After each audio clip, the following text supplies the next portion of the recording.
ప్రవాహంలో కొట్టుకొచ్చింది అక్క. Johnny Johnny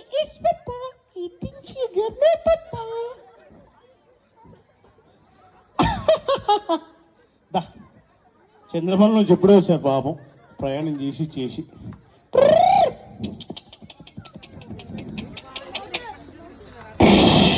నువ్వు సైడ్కి వెళ్ళి డిస్టర్బ్ చేయక, వాళ్ళు ఎంత కాన్సన్ట్రేషన్. నీ బాధ ఏంటంటే నేను దొబ్బేసిన, నేను పోయినా వాళ్ళు పోవాలి. ఇండియన్ సైకాలజీ ఎక్కడ పోద్ది? అక్క అక్క 2 నిమిషాలు కూడా ఉండలేకపోయినావా అక్క? బాధగా ఉంది అక్క.